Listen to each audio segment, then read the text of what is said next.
Hey there, HorseCenter fans. Matt and I are back with another exciting edition of the show. Matt, we have a jam-packed holiday graded stakes festival from coast to coast this weekend. Lots to be thankful for on the racetrack this Thanksgiving weekend. We're talking Clark, Kentucky Derby Future Wager, and many other graded stakes. Watch it all right now on HorseCenter. Welcome to another edition of HorseCenter, everyone. I am Brian Zipsy, and as always, I have the outstanding pleasure of being joined by my co-host to the East Coast. That's Matt Schiffman. How are you today, Matt? I'm good, Brian. How are you? Where the heck are you, Brian? I am I'm on Amelia Island, Florida, Matt. We're doing a little Thanksgiving vacation with family down here. But enough about me. Let's get right to the races because, Matt, we have just a plethora of graded stakes, New York, Kentucky, California to talk about this weekend. Plus, we got a little thing called the Kentucky Derby Future Wager, the first of the year. So let's jump right in, Matt. I want to talk about the Clark because I think not only is it the biggest race of the weekend, but I also think it's an outstanding betting race, Matt. There's 11 horses, and I'm having a hard time excluding anyone from a possible trip to the winner's circle. It's a big field, Brian, and all kinds in there. We got 3-year-olds. We got older horses. We got horses that we are used to seeing running in every big older male race at Churchill Downs. Lots of speed in there, closers, everything you'd want in a handicapping of a big race. Yeah, absolutely. And I think one of the Breeders' Cup horses that we could talk about here, Matt, is Bravazzo, who, of course, ran second in the Breeders' Cup Dirt Mile last year. He's been away for 10 months, so that just adds to the puzzle of handicapping this race, Matt. I think Bravazzo takes a little action. I think he's one of the 3 favorites or so. But personally, even though he ran a very good second in this race last year, I can't put him on my tickets 10 months away as one of the favorites. Yeah, certainly, Brian. It's hard to know what to expect from Bravazzo after 10 months, particularly from Dwayne Lucas, who typically is not great off of long layoffs. But it's Bravazzo, Brian, and even though he didn't win a lot of races, he's racked up over $2 million of purses in his career by running big in big races. So I agree with you, Brian. I probably can't use him either, but wouldn't surprise me if he's right there at the finish. Yeah, you could make an argument that Bravazzo is as classy as any horse in this race, second in the Preakness last year. But 10 months away, maybe the third choice. It sounds like both Matt and I are going to take a pass. I think the favorite, Matt, will be Tom State Tot, and he's coming off a really big win at Keeneland, but that came in the slop. I want to see what he can do against this type of field on a fast track. As the favorite, again, I might be looking to pass on him just a little bit, maybe throwing him in for some protection. But as the favorite, I think he's beatable at least. I agree with you there. Tom State is a horse that I've liked, but never seemed to have been able to connect with when it comes to wagering, and a horse that, has shown some versatility, but maybe in more races than not has wanted to be close to the pace or on the pace. And there is a lot of speed, legitimate speed from 4 or 5 horses in here. And as the favorite, I agree with your assessment there, Brian. Probably needs to be used in trifectas, but I don't think he's going to be my top pick. There you go, Matt. And I'm glad you brought up the speed because as soon as you start handicapping this race, 1 1/8 on Friday at Churchill Downs, I should say, there's a lot of speed. Mr. Freeze coming from 2 races back, he had a sharp win over the track from the Dale Romans barn. Mr. Buff, the New York bred, with really good form in New York, other than tiring a little bit in the Woodward a few starts back. And then you got a few horses maybe a little lesser known, like Major Cabby, who's won 2 in a row in front-running style, and Fact Finding, who's been showing a lot of speed at 7 furlongs. So this should be a race, folks, where it sets up with a lot of horses on or near the early lead. Therefore, Matt, I'm looking a little bit more to the ralliers, and I see some good options there. I agree with that, Brian. I think we certainly have to talk about Seeking the Gold in here. Seeking the Gold, who we know just absolutely loves Churchill Downs, has a stellar record in his 12 starts at the Twin Spires. It seems like his career best races have come at Churchill Downs. His last win that he had was in the Stephen Foster at Churchill Downs in June. But Brian, it was 3 bad races out in California. Is it as simple as saying he didn't like it out there in the West Coast, that he's a Kentucky boy? Yeah, I think Seeking the Soul certainly deserves to be one of the horses to beat in here. And as we've already said, the pace should set it up for him, Matt. Seeking the Soul, as you mentioned, is a horse that really does his best running at Churchill Downs. I mean, he's run some good races elsewhere, but Churchill Downs, he's been very consistent. 3 races, though, out in California, as you've mentioned. Now, there were big races, but he really never got close in any of them. The last one being the Breeders' Cup Classic. I guess, he did beat just about half the field in the Breeders' Cup Classic. Maybe it wasn't a terrible performance, but nowhere near the horses out there on the wire that were battling for the win, or Vino Rosso at least. So Seeking the Soul will have to improve, but there's every reason to believe he will improve on a track and a distance that he's proven to like. And right now, my guess would be him and Bravazzo are fighting for the second choice. For me, Seeking the Soul is a must include, although he's not going to be my top pick. Because, folks, in a race that's this wide open, I think you have to look a little bit for value. And I think there are plenty of horses, double digits on the odds board, that make a lot of sense in here. A couple of them that I particularly like, Matt, and I think will be double digits or at least close to double digits, are the 3-year-old Owendale, coming off a bad race. Only one bad race, but it was in California as well, when he really didn't do much at all in the Breeders' Cup Classic. And then you have Mosito Rojo, who is a perpetual winner of races, Matt, other than his last race. It's come hard for him to earn respect coming from the smaller tracks that he's done, but he's proven to me, at least, that he's in this class. And if you can draw a line through that slot loss last time at Keeneland behind Thomas Détat, I think he's one of the horses to beat. I agree, Brian. I liked Mosito Rojo going into that last race. Clearly didn't like the slop on that day at Keeneland in the Fayette.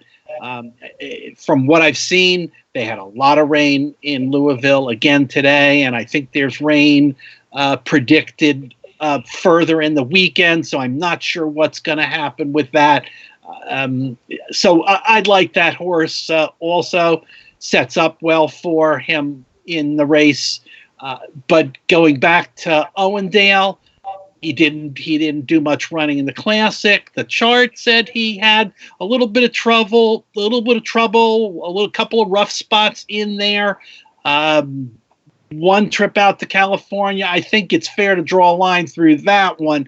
And if you're right, Brian, double digits odds on Owendale in here with the pace setup, that's very attractive.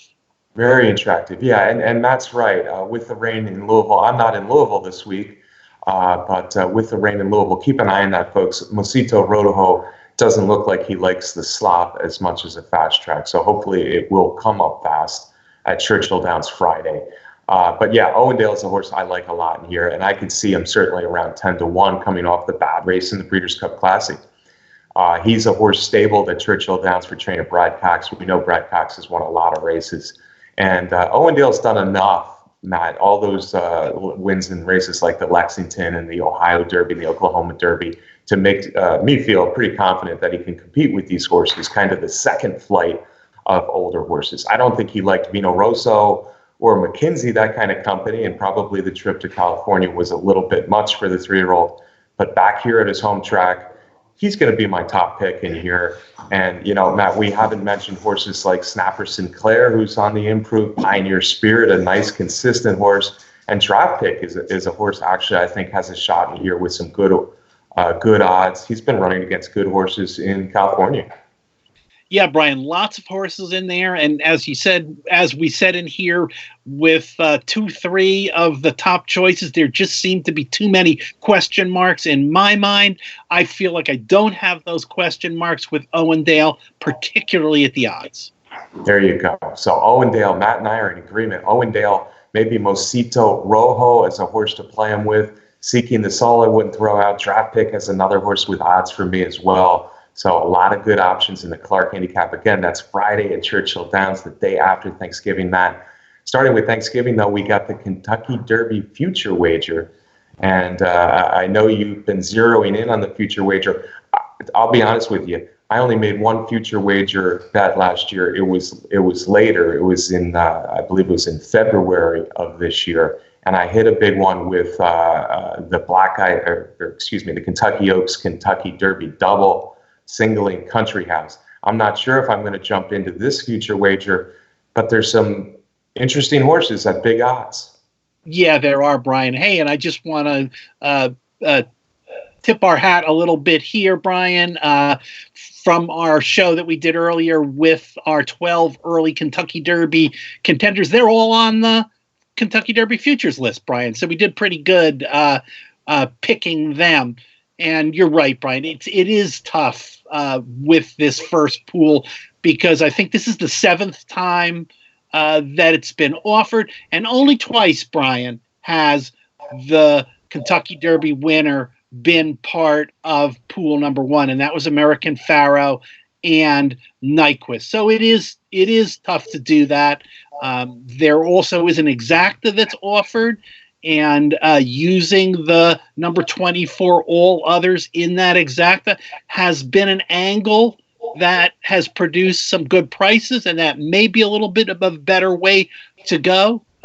There's a sire wager also that I think is in its 3rd or 4th year, and that has produced, interestingly, some big payouts in there. But as I said, with the future wager, if I was going to bet a horse with what I just said, I'd be looking to do a long shot in there. And of course, you have to pay attention to the Kentucky Jockey Club Stakes, which is coming up on Saturday, because 2 of the choices, Tis the Law and South Bend, are expected to be in that race.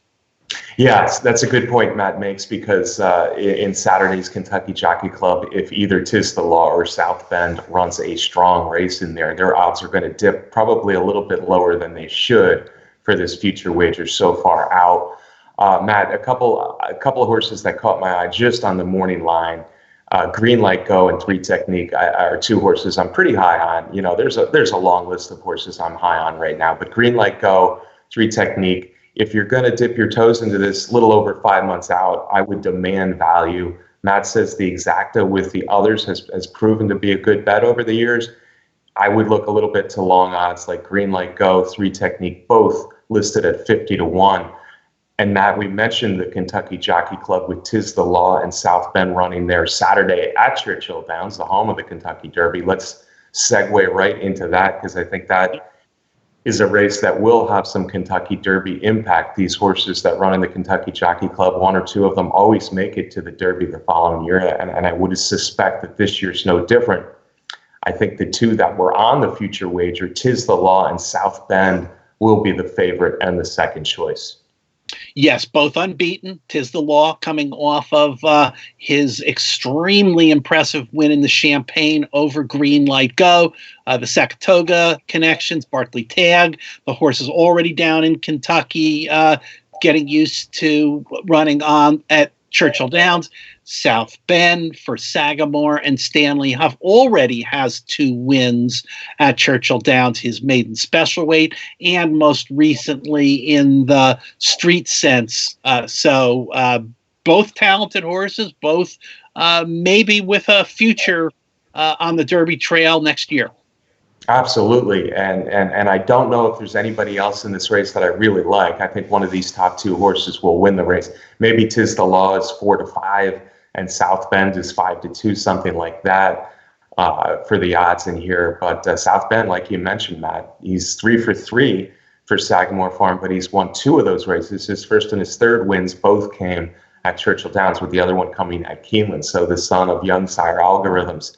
has proven to like Churchill Downs. He's also proven to not shy away from a battle, because all three of his wins he's had to work for. He's a stakes winner over the track. So if you're looking for a little value, not a lot of value, but a little value, it might come in trying South Bend in the Kentucky Jockey Club. But getting back to Tiz the Law, just really impressive. Saratoga stable, Matt, as you mentioned, we're 16 and a half years since they formed the partnership, or since their little partnership, their at that time pretty young partnership, brought us Funny Side, of course, won the Kentucky Derby and the Preakness. This is also a New York bred. This horse is also trained by Barclay Tagg. This horse is also out of a first crop sire, like Funny Side was with Distorted Humor. Tiz the Law is with Constitution. And like Funny Side, his first two races in New York were super impressive.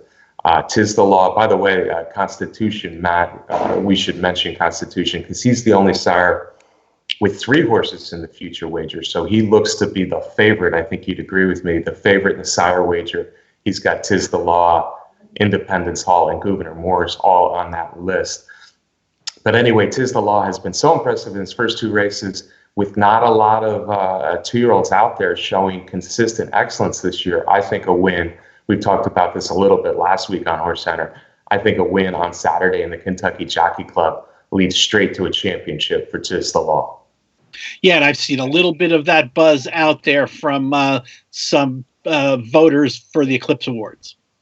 Yeah, and I don't really see a better option than if Tiz the Law puts together wins in the Champagne after his impressive maiden win at Saratoga. If he puts nice wins in the Champagne and the Kentucky Jockey Club, I think that's more than any other two-year-old will have this year. So I'm all for him as the champion two-year-old if he can beat South Bend and the rest in the Kentucky Jockey Club. There's also fillies, Matt, on Saturday at Churchill Downs. We have the Goldenrod, another graded stakes, and we've seen some good ones in here. I'm remembering Rachel Alexandra for one, not always good to mention her here on HorseCenter.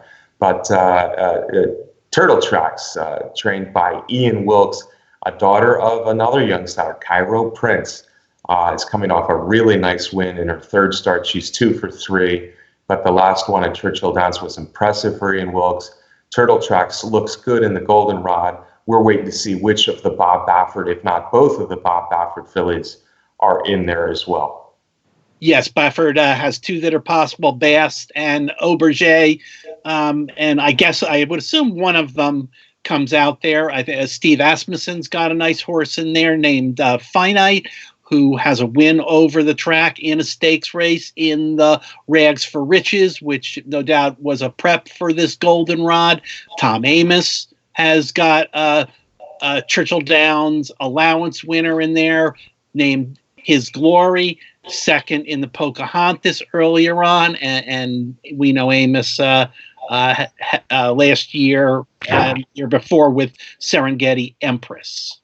Absolutely, Matt. I'm interested to see which Baffert comes out. We'll find out when they draw the race later today. We're, of course, filming Wednesday morning. Bast was third last time in the Breeders' Cup Juvenile Fillies. And Auberge, she's a daughter of Palace, and she's bred in Iowa. Interesting that she worked her way up to the 2-year-old sales and finally was purchased for, I believe, over $500,000. Was very impressive in her debut performance at Santa Anita. So be interesting to see who's in the Goldenrod from the Baffert barn. All right, Matt, we could talk about a lot more stakes. Let's just mention a few more real quick. We're going to go way out till Sunday, the Matriarch. It's a grade 1 race, Matt. And last year it was won by Uni. And we both picked Uni to be the turf female champion this year off her Breeders' Cup Mile winner. So big things for last year's Matriarch winner. I'm still expecting big things for this year's winner. And of course, the filly I like, and there's the filly that I always like, and that's Got Stormy. Matt, she's been against males the last 3 times. She won the 4-star Dave, the grade 1 4-star Dave at Saratoga before finishing second in her last 2, the Woodbine Mile, and then of course in the Breeders' Cup Mile. She gets a mile, grade 1 at Del Mar. Gotta like Got Stormy, right? I know you got to like Got Stormy in there. Brian, let me just throw out a few other names of horses that have some pretty nice resumes. There's Toinette for Neil Drysdale, who has won 4 of her last 5 starts out in California. Juliet Foxtrot, I guess, is a possible in there, has a pretty darn good record also with some grade 1 seconds and a bunch of wins for Brad Cox. But my pick is going to be in Chat I Trust. He won the race last year, like you said. I'm going to go with Significant Form. If, in fact, she goes in the race, she's gotten a little rest. She's fresh, coming off 2 big turf wins, one at Belmont Park most recently, and before that, Saratoga. Yeah, Significant Form is in excellent form, and last I heard, they do expect her out in the Matriarch, so she will be one of the horses to beat. You mentioned Toinette. Juliet Foxtrot, I'm not sure is going to make the trip. Daddy is a legend, a mare with a lot of class. Looks like she'll be in there as well. But Matt, you're crazy if you think Significant Form is beating Got Stormy in this Matriarch. All right, what else we got? New York. We haven't talked about New York at all. Thursday on the Thanksgiving holiday, Matt, we got the Fall Highway. This used to be a much bigger race than it is nowadays, but it still attracted some top sprinters. I see Firenze Fire in there at 134 pounds. They used to carry even more in the Fall Highway. I'm glad he's down to a 134-pound race Highweight. Matt, I look at his form. I see 5 consecutive races won by Matoli or Imperial Hint. He's raced against Matoli 4 out of the last 5 races. Imperial Hint won 2 of the other 5. So Frenzy Fire has been keeping top company. I think he can win this. Again, I'm on the favorite in the last 2 races we talked about. Yeah, Fall Highway, it's not the race that it used to be. It's down to grade 3 status in here. Brian, it looks like the word that's been buzzing around is that Firenze Fire is not going to accept the 134 pounds, and Jason Service is going to opt to send Firenze Fire to Penn National, which has a $200,000 sprint race this weekend also, and he's going to instead in the Fall Highway run his other horse, Happy Farm, who he claimed a few races ago and has turned around in form with 2 big wins in Allowance Company recently, and has a little bit of a break. And that's the kind of scenario where Jason Service's horses do their best running when they're coming off a little bit of a break between races. Of course, Recruiting Ready is in there. If in fact Firenze Fire goes to Penn National, is the likely favorite in here as a 5-year-old, has a recent win at Churchill Downs, won his only race at Aqueduct sprinting, be the likely favorite. But my pick is going to be the other Jason Service, Happy Farm. All right, Matt. Hey, if Firenze Fire goes to the Fabulous Strike, if Matt's right and goes to the Fabulous Strike at Penn National, I'll like him there. I like Firenze Fire finally getting a class break after 5 straight races against Matoli and or Imperial Hint. Now, one more race I want to mention at Aqueduct this weekend. We see the return of Tax. It's been an interesting year for Tax. He started out as a claimer. His last race was the Travers back in August. He's going to return in the Discovery. So it could be a horse that makes a lot of noise, I think, next year on the Handicap Trail. Yeah, as an older horse, certainly agree with that. And as we know, Tax loves racing at Aqueduct. Tax loves Aqueduct. Yes, he's won some stakes at Aqueduct. Absolutely. All right, that was a quick rundown of a lot of stakes. The Clark being the big one Friday at Churchill Downs. Matt and I are picking some long shots in there, but as you can tell, there's a lot of good races this weekend. We hope you enjoy your Thanksgiving weekend. And maybe you take a shot on that Kentucky Derby future wager that opens up this weekend as well. Matt, on this day before Thanksgiving, can I get a parting shot from you, my friend? Absolutely. I want to wish all of our HorseCenter fans a great holiday weekend. Enjoy your Thanksgiving meal, enjoy your family, and have fun with all of the excellent racing around the country. And as always, I want to thank our producer, Brett Workman, for putting together the show. Thanks to Brett. Thanks to all of you watching every week, Matt, and I sure do appreciate it here on HorseCenter. Also, if you haven't yet subscribed to our YouTube channel here on Horse Racing Nation, please go ahead and press that little red button. Make sure you get HorseCenter alerts every week when we film the show. Also, I want to thank our sponsor, Matt, the best contest site out there. That's Derby Wars. Folks, have a very happy Thanksgiving. Matt and I will be back next week to talk Cigar Mile Day at Aqueduct. We'll see you then right here on HorseCenter.